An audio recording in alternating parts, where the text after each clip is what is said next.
It was a cold winter's day when Justine arrived at Lenox Memorial Hospital in New York City, and it had been a long day of travel. By train and then by taxi, up the elevator to where she now found herself standing outside of her mother's hospital room. Preparing herself, she slowly opened the door and entered the room where she paused to take it all in. Looking around, she first noticed the sterile linoleum floor, the wheels at the base of the bed, and the pale blue cotton blanket laid across her mother's sleeping lap. Across the room, the stargazer lily that she had sent the previous week was now in full bloom. And as she closed her eyes and she drew in a breath, she could smell its sweetness. It was a comforting aroma in a most uncomfortable moment. Before her, quite still and seemingly as fragile as a porcelain doll, lay her mother, slowly breathing in and then out, as the hum of the medical equipment filled the space with an odd sort of white noise. As she sat on the edge of the bed, Justine took her mother's hand and caressed it in her own. As silent tears streamed down her face and flooded her lips with the salt of sadness and of love. And with words almost too soft to hear, she said, "It's okay now, Mom. I'm here." And in the fullness of this moment, Justine felt a sense of peace, a sense of wholeness. Our senses, seeing, hearing, smelling, tasting, and touching, are integral to how each of us engages and experiences the world and one another. In the course of our daily lives, our senses help us to make sense of the world. They help us to make decisions. They help us to form our opinions. They help us to respond to the need of others. It's also through our senses that we may encounter the holy. From the illumination of a candle or the sound of our own voice raised in prayer, to the smell of incense or the taste of bread upon our tongue. These are just a few ways that God enters into us through our senses. In our first lesson today, it is the prophet Isaiah who calls to the exiled Israelites and invites them to encounter the Holy One through their senses. Their journey had been hard, painful, and they were in need of hope. Through his words, Isaiah speaks a prophecy of transformation, of the time when God will come to restore, to heal, and to make all things whole. He tells them the parched, dry land will be made lush with flowers. The fearful will find strength. Miracles will abound. The blind will see, the deaf will hear, the lame will dance, and the mute will sing. Such a proclamation that one's sight or hearing could be restored with the touch of a hand or with a word might sound crazy to us.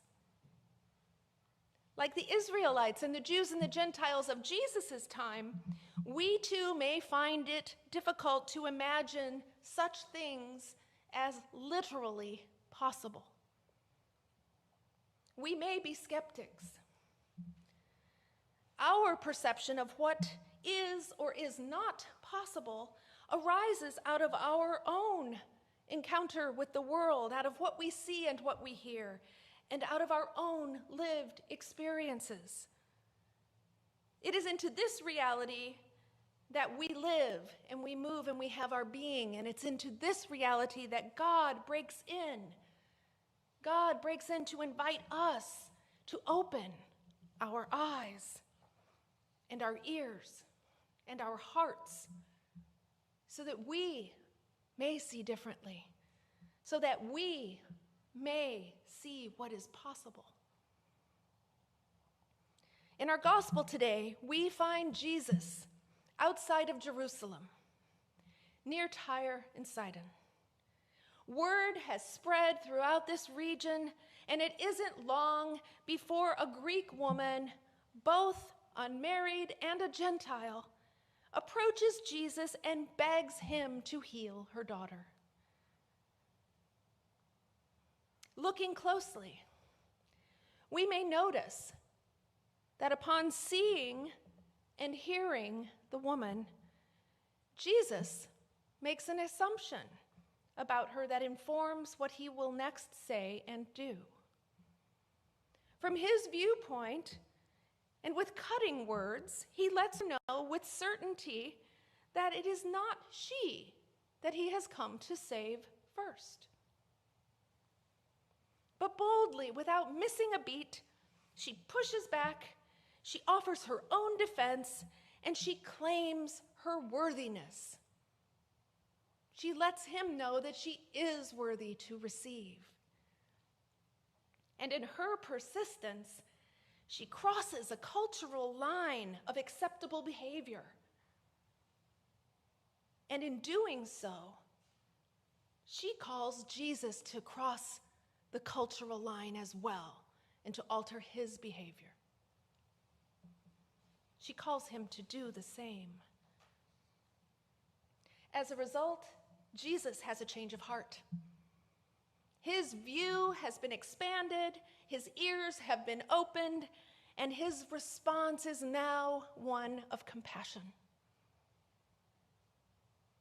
Sometimes we may find that our vision is too narrow.